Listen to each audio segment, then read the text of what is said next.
자, 주보 뒤에 보시면 서교류 문답이 거기 기록되어 있습니다. 이제 제 91문 제가 질문할 때에 답해 주세요. 제 91문 어떻게 하여야 성례가 효력 있는 구원의 방도가 됩니까?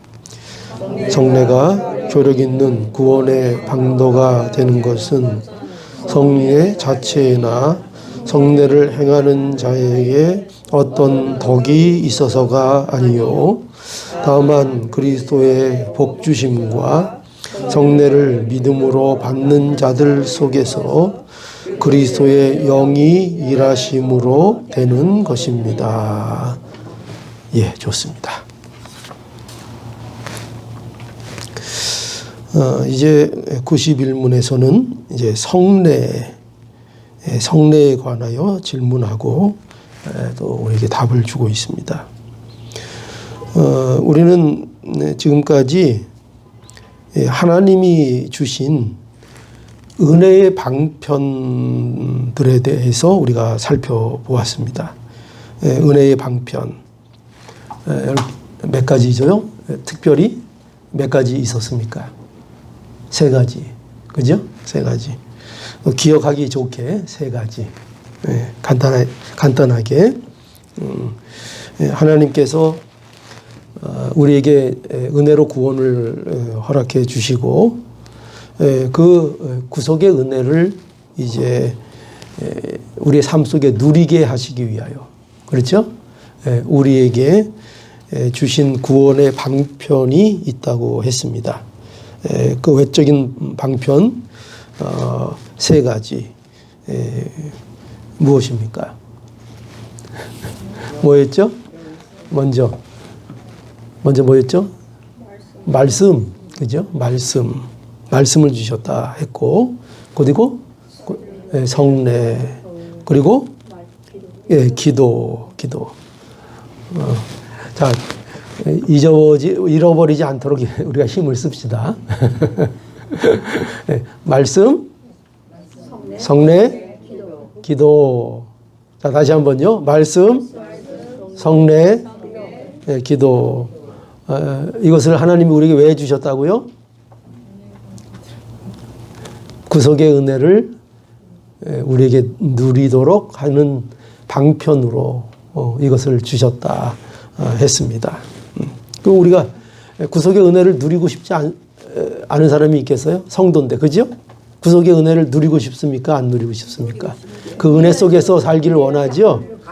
그렇죠? 그 은혜를 누리면서 우리가 주 안에서 주시는 기쁨을 누리고 신앙적인 혜택을 우리의 삶 속에서 누리고 또 우리의 현실 속에서 천국을 누리고, 그죠?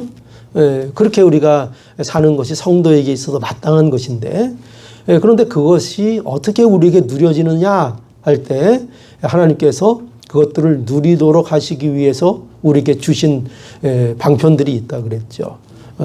그런데 그게 뭐라고요? 다시 한번 말씀, 성례, 기도. 그러니까 꼭 그것만 있냐? 그건 아니에요. 그죠? 여러 가지 방편을 우리에게 허락해 주셨지만 특히 우리가 주로 우리에게 은혜의 방편으로서 사용하시는 것이 말씀, 성례, 기도이다 하는 것을 우리가 알아야 합니다. 그래서 이것들이 하나님께서 정하신 은혜의 방편이라는 거죠. 그러니까 우리 마음대로 정한 게 아니죠. 우리가 마음대로 생각해서 말씀을 하면 좋을 것 같다, 뭐 성례를 하면 좋을 것 같다, 또 우리가 기도를 뭐 하면 좋을 것 같다. 우리가 그렇게 뭐 아이디어를 낸 게 아니죠. 그죠? 그게 아니라 분명하게 하나님께서 정하셔서 우리에게 은혜의 방편으로 이렇게 주셨다 하는 것을 우리가 알아야 합니다. 그래서 구원을 받은 자들, 은혜를 입은 자들은 그래서 당연히 이 은혜의 방편들을 어떻게 해야 되겠죠? 마음에 사모해야 하겠죠. 그죠? 우리가 구원을 받았습니다. 은혜를 입었습니다. 우리 안에 천국이 현실이 되었습니다. 그러면 그거를 누리는 방편이 있다고 하는데, 그걸 주셨는데 그거를 우리가 사모하지 않으면 이상하잖아요. 그렇죠? 알면은 우리가 사모할 수밖에 없습니다. 그래서 성도의 삶에는 반드시 이러한 은혜의 방편들에 대한 사모가 실질적으로 있어야 합니다. 말씀을 사모하고요. 왜 이렇게 자꾸 이런 걸 강조할까요? 말씀을 사모해야 합니다. 우리가 건전한 교회는 성례를 행할 수 있어야 됩니다. 또 우리는 날마다 모여 기도하기를 힘써야 합니다.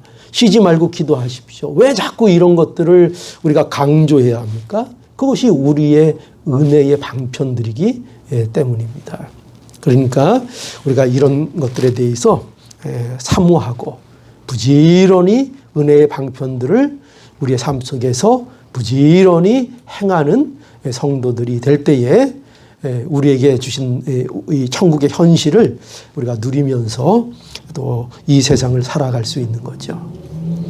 오늘 오전 설교 시간에 한번 안 졸았는지 졸았는지 테스트를 해보죠. 신앙생활은 어디에서 하는 거라고 그랬습니까? 세상에서요. 그죠? 오늘 가장 중요한 핵심이 그거였습니다. 신앙생활은 세상에서 하는 겁니다. 세상에. 그죠? 세상에서. 그래서 이 세상에서 이 은혜를 누려야 합니다. 천국의 현실. 언제나 이걸 잊지 마십시오. 천국은요, 우리에게 이미 실현된 현실이에요. 아, 정말요? 목사님, 제 모양이 이런데요? 그래도 성경은 뭐라고요? 그래도 천국의 현실이 우리의 것이 되었다. 너희들은 우리가 부족하다고 예수 그리스도 안에 있는 자들을 너희는 천국 백성이 아니다. 성경이 그렇게 말하시는 법이 있어요? 아니죠. 아무리 연약하고 부족해도 성경은 우리에게 계속 뭘 말씀하십니까? 너희는 누구라고요? 천국 백성이다. 그죠? 그래서 우리는요, 이미 천국이라는 현실이 우리에게 온 자들이에요. 이걸 잊지 않아야 됩니다. 이걸. 그래서 그것을 어떻게 이제 세상에서 과연 얼마만큼 누리고 나의 경험으로 우리의 삶 속에서 누리면서 살 수 있는가? 그게 성도의 신앙생활이고 그것이 성도가 이 세상에서 끊임없이 누려야 되고 갈망해야 하는 것입니다. 그러니까 이 세상에서 성도가 이 세상에는 두 부류가 있어요. 엄격하게 따지면. 완전히 멸망. 이 세상 천국의 현실이 그들에게 것이 되지 않은 사람들이 있고 천국이 그들의 현실이 된 사람들이 있죠. 두 종류밖에 없습니다. 이 세상에는. 그런데 이 천국이 아예 관련이 없는 사람은 제껴놓고 천국이 우리의 현실이 된 사람들이 있는데 그 사람들이 이제 어떻게 살까 하는 거죠. 성경에서는. 어떻게 살까 하는데 어떤 사람들은 그 현실을 누리지 못하고 시간을 낭비하고 세상에서의 신자의 삶을 살지 못하는 그러한 시간을 낭비하는 삶으로 살 것인가? 아니면 그 시간들을 정말 하나님이 내게 주신 기회로 알고 나에게 주어진 인생을 천국의 현실을 경험하며 살아서 그래서 천국에 들어갈 것인가? 그거죠. 여러분들은 어떤 게 되기를 원하십니까? 그냥 어차피 천국 갈 거니까 이 세상은 그냥 망친 거로 치고 그렇게 살 것입니까? 그게 아니죠. 그죠? 네, 앞으로 나에게 주신 이 인생을 헛되지 않게 낭비하지 않는 인생으로 살아야 할 것입니다. 신앙생활은 어디서 하는 거라고요? 세상에서 하는 거라고. 세상에서. 천국 가서 하는 게 아니고 신앙생활은 천국 가서 하는 게 아니고 이 세상에서 하는 거라고. 천국에 가면 하기 싫어도 그냥 해야 돼요. 그냥 그 자체가 신앙생활이에요. 천국 가면 다른 선택 상황이 없어요. 그냥 거기서는 하나님과 함께하며 천국을 살아야 합니다. 천국을. 그러니까 신앙생활은 여기서 하라는 거예요. 세상에서.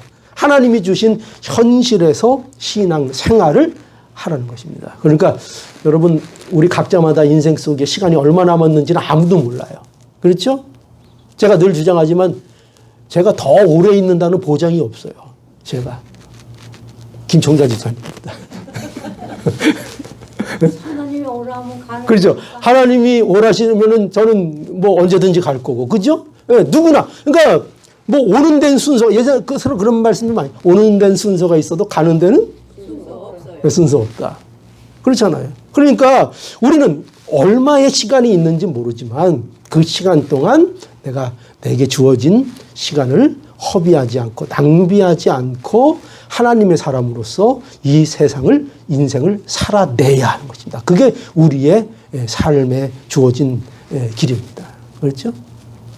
낭비하지 않는 것, 허비하지 않는 것.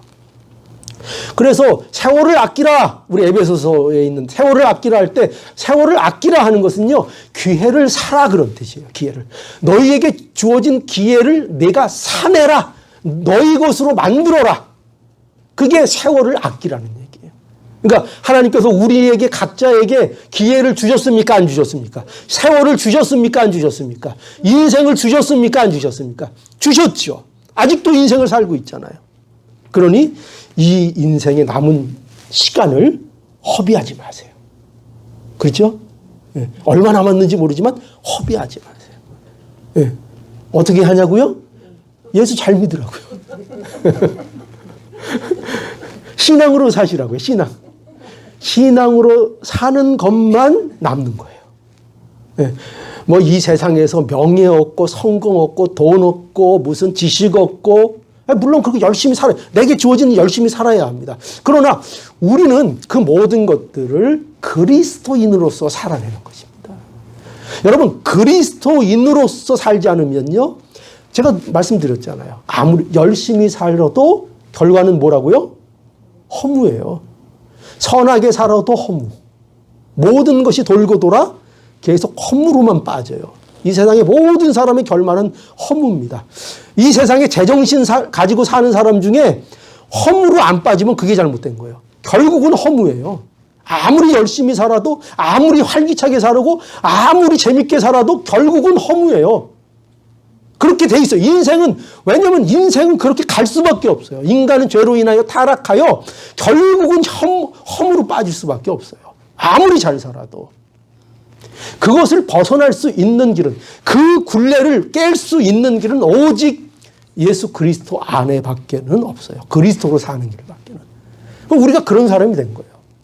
그러니 여러분, 성도가 얼마나 귀한 존재인지를 알아야 됩니다. 이거는 뭐 우리가 되고 싶다고 되는 거예요? 아니요. 되고 싶다고 되는 게 아니에요. 우리가 믿음을 갖고 싶다고 갖게 되는 거예요? 물론 우리가 결단을 하죠. 그러나 그 결단도 누가 결단하도록 만드시는 겁니까? 하나님의 은혜죠. 하나님의 은혜. 그 은혜를 받았는데 말이죠. 그 놀라운 은혜를 받았는데 우리가 과연 어떻게 이 인생을 살아야 하는가.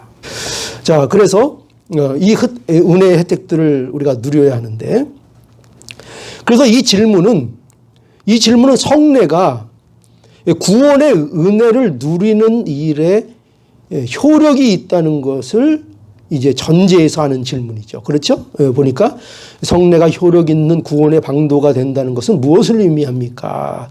그러니까 세례를 받고 성찬을 행해야 구원을 받는다는 게 아니죠. 그렇죠? 그것이 아니라 은혜로 구원받은 자들에게는 은혜를 누리는 방편이 된다는 거죠. 은혜를 누리는 방편. 그래서 이런 질문들은 뭐를 전제하는 거예요? 은혜를 누리는 일에 효과가 있다는 거죠. 뭐가요? 성례가. 말씀이 그랬듯이 성례가 우리가 받은 구원의 은혜를 누리는 데에 효력이 있다는 것을 전제해서 우리에게 질문하고 있습니다. 그래서 성례를 통해서 우리에게 주신 구원의 은혜를 누리게 하시는 것입니다. 그래서 우리는 구원을 받았다고 해서 구원을 받은 자로 저절로 사라지는 게 아니에요. 저절로 사라지는 게 아닙니다. 구원을 받은 자로 살기 위해서는 바로 이 하나님이 주신 은혜의 방편을 우리가 부지런히 사용을 해야 하는 것입니다.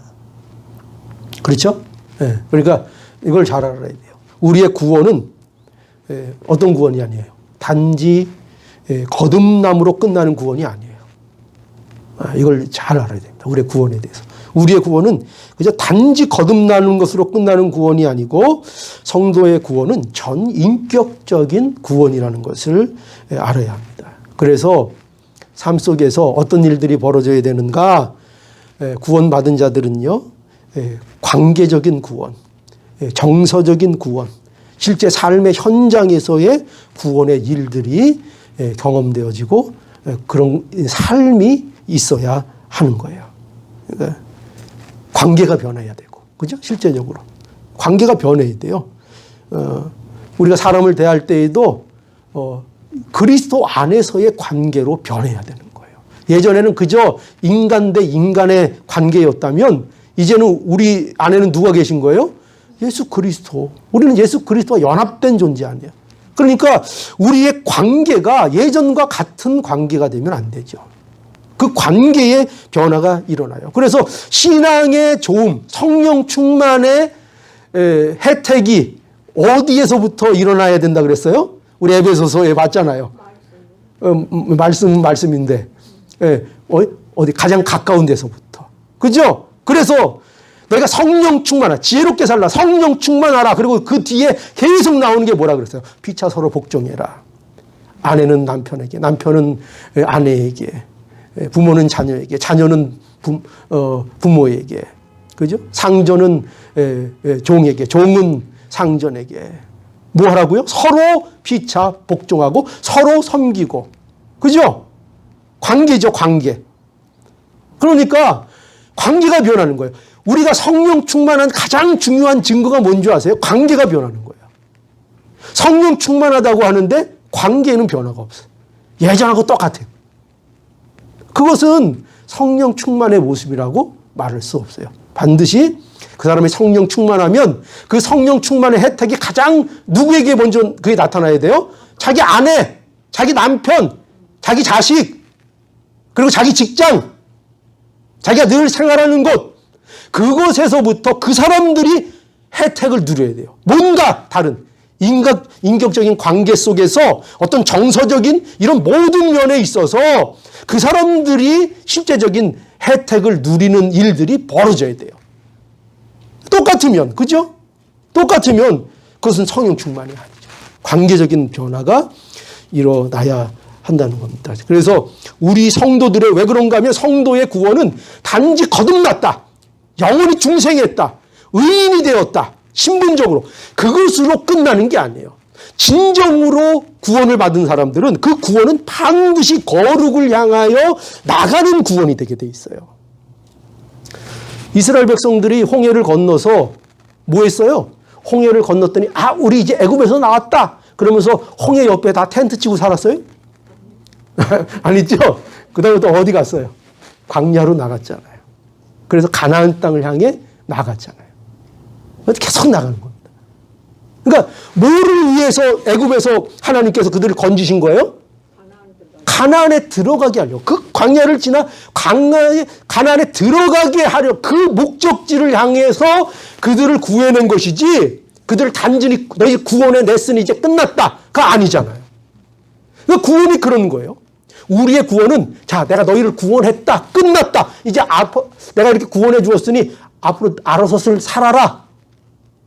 마음대로 그냥 살아라. 그게 아니라 구원은 뭐예요? 그 구원이라는 것 자체가 이미 목적이 뭐가 있냐면 갈 곳을 정해놓은 구원이라는 것을 알아야 돼요. 네. 그래서 우리는 이와 같이 은혜의 방편을 통해서 우리의 인생 속에서 우리의 삶을 은혜로 살아내야 하는 것입니다. 구원이 삶의 현장에서 일어나는 구원이 되어야 합니다. 우리가 빌립보 감옥의 간수장, 그죠? 간수장도 그랬잖아요. 그죠? 바울과 실라가 갇혀 있을 때에 옥이 막 흔들리고 할 때의 그 간수, 그죠? 간수가 그 사건을 통해서 구원을 받았죠. 근데 그 사건의 핵심은 간수가 구원을 받은 것의 핵심은 그 가족이 모두 집안이 돌아왔다는 거예요. 모든 집안이. 그게 뭘 얘기하는가? 그것은 바로 그 간수장의 모든 인격적인 구원을 얘기하는 거예요. 그를 통하여 뭐가 영향을 받았어요? 그 집이 전체가 영향을 받았다. 자, 그래서 인격적인 구원. 구원의 삶을 사는 것입니다. 삶을 살아야 돼요. 삶. 그래서 우리의 삶이 참 중요해요. 구원의 삶을 사는 것이다. 그래서 이 구원의 삶을 누리도록 주신 것 중에 이제 말씀이 있고 성례와 기도가 우리에게 있는 것입니다. 그러면 어떻게 이 성례가 이런 효력이 있는 것인가? 어떻게 우리의 구원의 방편이 될 수 있는가? 그거는 이런 이유가 있는 거죠. 뭐냐면 첫 번째로 오늘 문답에 보면은 이런 이유는 아니다 이렇게 돼 있어요. 그게 뭐냐면 뭐라고 돼 있습니까?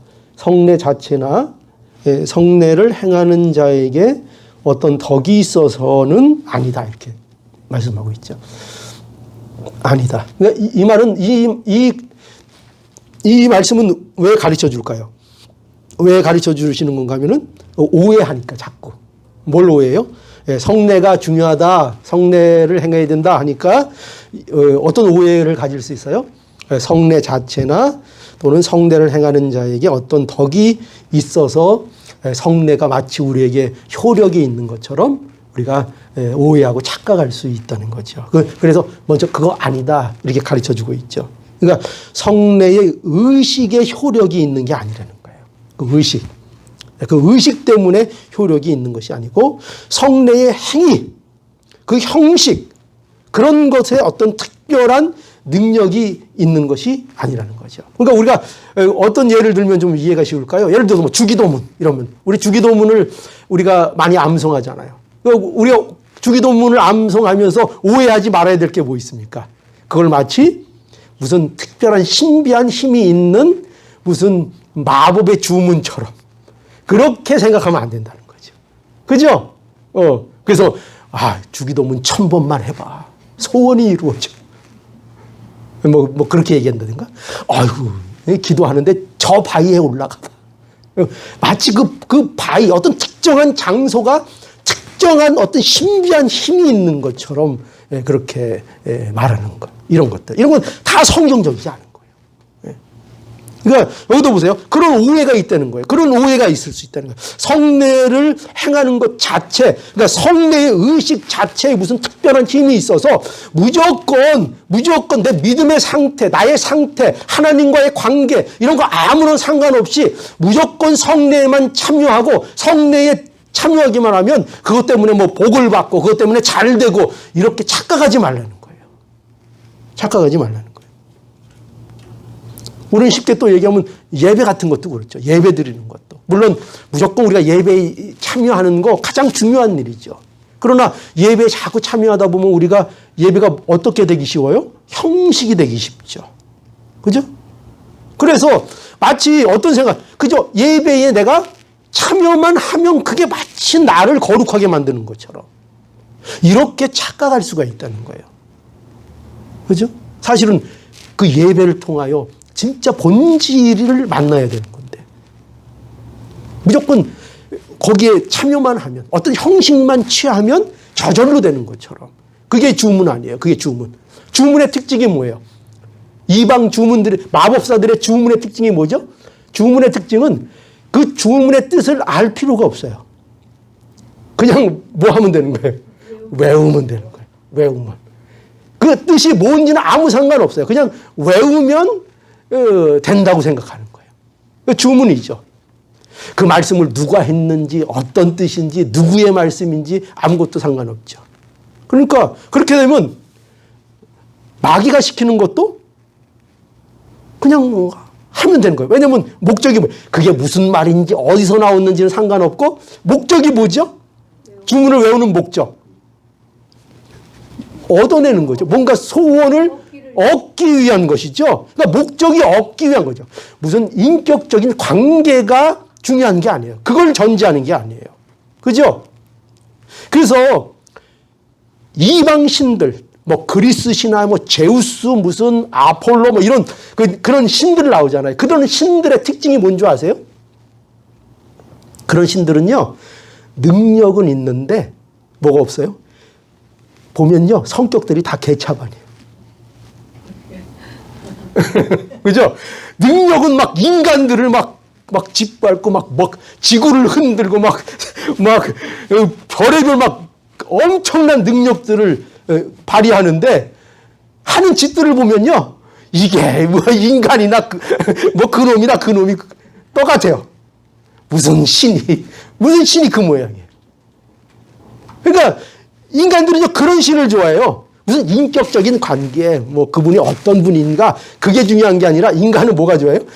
뭐 어떻게 됐든 무슨 신이든 뭐만 들어주면 된다는 거예요. 내 소원만 들어주면 된다는 거예요. 그게 사람들이 원하는 신이에요. 사람들이 원하는 신. 하나님은 그런 신이 아니죠. 절대 그런 신이 아닙니다. 그래서 성례 의식으로 인해서 효력이 있다. 아니다. 이건 아니다. 이걸 알아야 된다. 그죠? 그 의식 자체에 어떤 신비한 힘이 있는 게 아니다. 우리 성례 1년에 4번 행하죠. 우리 뭐 많이 하려고 애써서 4번 행하는데 그런데 그 자체가 무슨 신비한 힘이 있는 게 아니에요. 또 어떤 분들은 사람에게 그 무슨 덕이 있어서 그런 줄 알아요. 그러니까 여기 보면 성례를 행하는 자, 특별히 여기에서 누굴 칭할까요? 목사. 의 덕으로 효령이 발생하는 것이 아니다. 그러니까 성례는 그 성례의 절차대로 믿음의 대로 잘 진행이 되면 믿음으로 받으면 사람들이 믿음으로 참여하면 어떤 목사가 그 거행해도 그 은혜의 방편이 됩니까? 안 됩니까? 되는 거죠. 되는 거죠. 꼭 제가 안 해도 되는 거예요. 그죠? 성례를 행하는 자의 덕으로 효력이 발생하는 게 아니에요. 누가 행했느냐? 아유, 글쎄, 그 목사님은 용하대. 무슨 점쟁인가요? 용하긴 뭐가 또 용해요. 뭐 능력 있대. 그게 능력 있대. 아유, 그 목사님 능력 있대. 이게 그 말하고 사실은 똑같은 거예요. 용하잖아요. 똑같은 의미. 예. 뭐 용하면 얼마나 용해요, 목사가. 여러분, 신앙에 목사님들을 의지하는 것에서 벗어나야 돼요. 여러분들. 목사님만 하면, 물론 그 마음을 알고, 물론 기도, 목사님들이 물론 기도 많이 하시고, 기도도 바르게 하시고, 그럴 확률이 높죠. 예. 언제나 목회자들의 타락은 자신들을 내세우기 시작할 때부터 일어나는 거예요. 언제나. 하나님이 가리워지고. 마치 자기만이 어떤 특별한 은사를 하나님 앞에 받은 것처럼 또 자기만 진리인 것처럼 할 때 그 문제가 많이 생길 수가 있습니다. 하나님은요, 누구를 통해서도 일하실 수 있는 분이 하나님이세요. 세상에 바울을 쓰셨다니까요. 바울이 얼마나 악독한 사람인 줄 아세요? 그죠? 이 세상이 다 하나님이 일할 수 있는 것 같아도 바울은 하면 안 되는 사람이에요. 바울은. 그죠? 스데반 죽일 때도 앞장서고, 얼마나 교회를 핍박하고요. 얼마나 교회의 입장에서는 악마 같은 존재였는지 아세요? 바울이? 그런데 그가 어떻게 돼요? 그를 하나님이 쓰셨잖아요. 왜 그런 사람을 쓸까요? 그래야 자랑거리가 안 나오죠. 내가 했다. 그죠? 어디 내가 있다고. 바울 입장에서 어떻게 내가 있다는 말이 나오겠어요? 그야말로 죄인 중에 괴수라고 밖에는 할 수 없죠. 나 같은 사람, 이렇게 고백해야 되겠죠? 나 같은 사람도 썼다. 그죠? 나 같은 사람도. 그러니까 우리 중에서도 너무 세상적으로 잘난 사람들은 은혜가 돼요, 안 돼요? 은혜가 안 돼요. 그 목사도 좀 너무 잘나면 은혜가 돼요, 안 돼요? 안 돼요. 좀 부족해야 돼요. 저처럼. 부족해야 볼 때마다 위로가 되죠. 아유, 우리 목사님은 저렇게 변변하지도 못한데 그래도 저 목회는 거 봐. 응? 확실히 하나님이 계신가 봐. 그렇죠?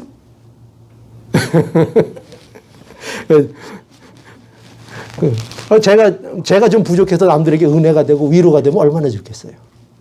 그게 중요하겠어요. 자, 그래서 성례를 행하는 자의 덕으로 효력이 발생하는 것도 아니다 하는 것 알아야 되겠고, 그래서 이스라엘 백성들이 그 언약궤 갖고 실패했잖아요. 기억하시죠? 그죠? 블레셋과 전쟁에서 이스라엘 백성들은 언약궤는 그냥 끝난 거 아니에요. 야, 언약궤 들고 나가면 이겼다. 근데 어떻게 됐어요? 언약궤 들고 나가서 어떻게 됐죠? 아주 처참하게 무너졌죠. 언약궤까지 빼앗기고. 그들이 뭘 몰랐죠? 중요한 건 뭐예요? 하나님과의 관계인데 그냥 그거 없이 그냥 언약궤만 지고 나가면 이기는 줄 알은 거예요. 언약궤만 지고 나가면. 네, 우리가 신앙을 이렇게 할 수 있다니까요. 그러니까 우리가 이런 일을 우리에게 잘 경고하고 계신 거죠. 이문답에서 성례 그 자체 의식에 효력이 있는 것이 아니고 또 성례를 행하는 자의 덕으로 효력이 발생하는 것이 아니다 하는 것이죠. 그걸 우리에게 말씀하고 있습니다. 그럼 무엇 때문에 성례가 효력이 있게 되는가? 은혜의 방편이 될 수 있는가? 할 때 뭐라고 하십니까? 그리스도의 복주심과 이렇게 되어 있죠. 성례를 믿음으로 받는 자들 속에서 그리스도의 영이 일하심으로 되는 것이다. 이렇게 말씀하고 있죠. 그죠? 그리스도의 복주심으로 인하여 효력이 있다는 거죠. 성례를 행하는 것은 그리스도의 명령이고 이 말씀을 순종할 때 누가 복을 주신다고요? 그리스도가. 그죠? 그리스도의 축복, 그리스도의 복주심으로 인하여 그것이 우리에게 효력이 있게 되는 것이지 우리의 어떤 공로, 우리가 만들어내는 어떤 효력이 아니라는 거죠. 그런데 여기서 말하는 순종은 그래서 단지 의식을 말하는 것이 아니라 그리스도를 믿고 감사하는 마음으로 성례에 참여하는 것을 말하고 있는 거죠. 이러한 성도에게 그리스도께서 복을 주신다. 그러니까 믿음으로 참여할 때, 그죠? 믿음으로 참여할 때 성례 가운데에서 큰 은혜를 누리도록 우리에게 해주신다. 이렇게 말씀하고 있는 것입니다. 그래서 여기 보니까 성례를 믿음으로 받는 자들 속에서 그리스도의 영이 일하기 때문이다. 이렇게 분명하게 우리에게 말씀해주고 있습니다. 그러니까 성령의 역사로 성례가 효력 있는 은혜의 방편이 되어지는 거죠. 그러니까 결국은 뭡니까? 결국은 성령의 역사가 있어야 된다는 거죠. 그렇죠? 성령의 역사가 있어야 한다. 성령의 역사로 복음이 믿어지는 것이고 성령의 역사로 우리가 거듭나는 것이고 또 성령의 역사로 우리가 거룩하게 되어져 나가는 것이죠. 그래서 우리는 이 성령의 역사, 이 성령의 역사를 우리가 사모해야 합니다. 그런데 그래서 우리가 이제 어떤 부작용이 있는가 하면 성령의 역사를 사모하라 하니까 이제 또 나타나는 부작용이 뭐예요? 성령을 인위적으로 조작을 하려고 하죠. 성령의 역사는 우리가 이렇게 조작해낼 수 있는 게 아니에요. 왜 성령의 역사인가 하면은, 성령이 역사해야 하는가 하면은, 우리가 할 수 없는 것이기 때문에 성령의 역사가 필요한 거거든요. 그런데 우리는 어떤 착각을 하냐면은, 우리가 조작해서 성령의 역사를 우리가 불러낼 수 있다고 생각하는 거예요. 조작을. 인위적으로 그걸 만들어낼 수 있다고 생각하는 거예요. 그래서 물론 우리가 교회에서 악기를 쓰고 뭐 찬양을 하고 그런 거 좋죠. 찬양 기쁘게 하고 우리의 신앙을 표현하고 그렇죠? 신앙 고백을 하고. 그런데 그런 일들이 이런 차원에서 이루어지면 안 돼요. 근데 저는 그런 걸 너무 많이 봤어요. 그래서 제가 부정적으로 만약에 말씀하게 되는지 모르겠지만 인위적인 조작을 만들어내려고 할 때가 너무나 많아요. 그래서 여러분 인간이 얼마나 그런 것에 약한가 하면은요. 여러분 우리가 어떤 샤머니즘 같은데 이런데 또는 이렇게 원시 종교 이런데 보면은 항상 악기를 동원하는 경우들이 많은데 그때 이제 동원되는 악기들이 뭐냐면 이제 타악기로 해서 이렇게 두들기는 거죠. 북 같은 거 아니면 탁탁탁 뛰고 막 둥둥둥 하는 건데 이제 그게 이제 뭐냐면은 그것이 이제 어떤 작용을 하냐면 우리의 그 심장의 박동수를 올리는 역할을 굉장히 잘합니다. 그래서 여러분 무당들 있잖아요. 무당들이 신내림 받을 때 북 하나면 돼요. 북 하나면. 당당당당당당 막 하다 보면 여러분 거기 막 계속 앉아서 그거 하고 뭐 시끄럽게 하고 앉아 있어 봐요. 돌아요 다. 웬만한 강신장, 웬만히 버티지 않는 사람들은요, 다 돌아버려요. 그래서 이게 뭐 어떻게 된 건가, 지금 이게 뭐, 아이고, 하나님이 오셨나, 막, 거기다가 밤 껌껌한데 저기서 막 하나 후라시 갖고 저기 숨어가지고 앞에서 막 흔들어 봐요. 그럼 그때부터 뭐 난리 나는 거죠. 꼭 다 그렇다는 건 아니고. 그 제가 부정적인 것만 얘기해서 물론 진정한 성령의 역사 이런 것도 있죠. 왜 없어요? 하나님이 하시려면 뭘 못 하시겠어요. 그죠? 그러나 너무나 사람들이 그런 것들을 추구하기 때문에 많은 잘못된 교회나 잘못된 신앙을 추구하는 사람들이 그런 것들을 이제 어떻게 하는 단계까지 이르렀어요? 이용하는 단계까지 이르렀어요. 교회들이. 그걸 수단으로 쓰는 그런 시점에 이르게 되었다고요. 그래서 사람들을 심정적으로 흥분시키고 심장을 뛰게 해서 마치 그것이 뭔가 하나님과 교통하는 것 같은 느낌을 받게 한다고요. 그 사람들이 돌아가서 생활을 어떻게 하는지 보세요. 생활을 어떻게 하는지. 돌아가서 살아내는 삶의 세상에서 어떻게 살아나는지. 그렇게 열성적으로 하나님 앞에 부르짖는 그 모습이 세상에서도 나오는가 보세요. 사람들을 관계하고 정서로 사람들을 사랑하고 온유하고 그들을 배려하고 그들을 대하는 면에 있어서 몸과 부르짖었던 그 모습이 거기에서 실현되는 모습이 있날 보세요. 그거 다 어디 간 거죠? 다 어디 간 거죠? 물론 다 그렇다는 게 아니에요. 그렇게 하고 진짜 그렇게 사는 사람들도 있어요. 정말 목숨 걸어서 헌신하고 오지에 가서 목숨 버리고 정말 그 찬양의 그 부른짐처럼 사는 사람들이 있어요. 그러나 뭘 주의해야 된다고요? 그걸 이용하는 거. 그걸 인위적으로 조작해서 우리들 정신을 홀딱 빼놓고 인간의 역사를, 인본주의의 역사를 마치 하나님의 역사처럼 동원시키는 이런 일들에 대해서 우리가 잘 분별을 할 수 있어야 합니다.